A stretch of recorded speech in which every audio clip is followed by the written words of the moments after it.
Assalamualaikum warahmatullahi wabarakatuh. Alhamdulillah wa syukurillah wa la hawla wa la quwata illa billah. Salatu wassalamu ala rasulillah wa ala alihi wa ashabihi wa la ba'du.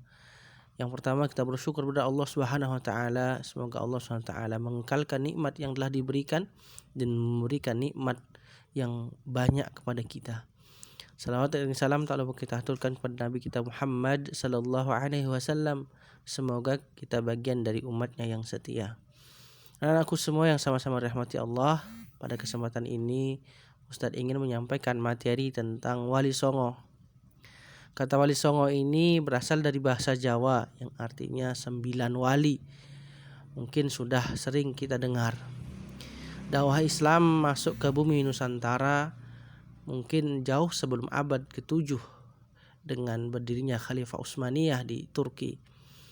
Tapi baru terasa ketika Wali Songo masuk ke ketika abad ke-14 ketika ada Wali Songo dengan yang luar biasa sekali dengan dakwahnya. Sebenarnya yang masuk Islam masuk ke Indonesia sudah lama, tapi yang kita kenal sejarahnya adalah Wali Songo ini yang menyebarkan Islam dengan cara yang luar biasa. Wali Songo yang pertama adalah Sunan Gresik, ya, Syekh Maulana Ibrahim. Sunan Gresik berasal dari negeri Turki memang.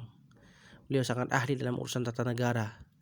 Sunan Gresik datang ke Nusantara khususnya ke Pulau Jawa pada tahun 1404 Masehi. Jauh sebelum Sunan Gresik datang ke Pulau Jawa, Islam pada waktu itu masih sangat sedikit. Pernyataan ini dibuktikan dengan makam Fatimah binti Maimun yang nisannya bertulis angka 1082.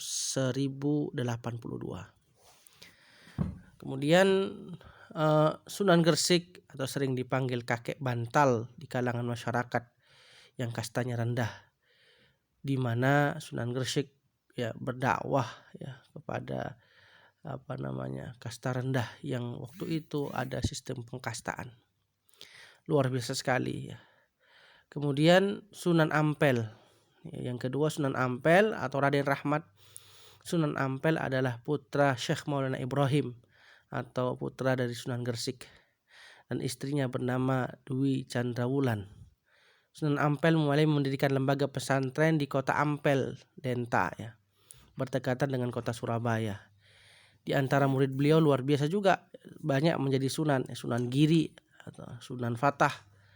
Ya, kemudian Raden Makhdum Ibrahim, ya putra Sunan Ampel sendiri. Syaifuddin, ya, kemudian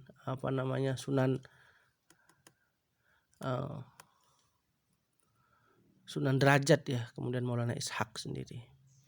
Ini juga luar biasa sekali dakwahnya. Kemudian yang berikutnya adalah Sunan Bonang, Raden Makhdum ya.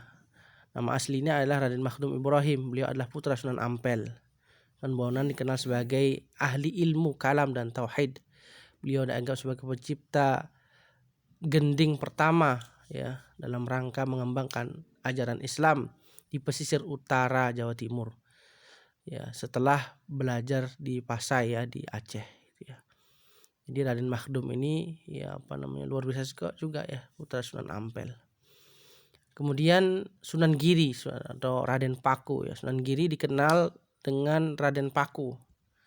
Ya, salah satu putra dari Maulana Ishak dan ibunya bernama Dewi Sekardadu ya, putri Manik Samboja. Kebesaran nama Sunan Giri ini juga ya luar biasa ya di Gresik gitu ya. Di dakwahnya juga luar biasa.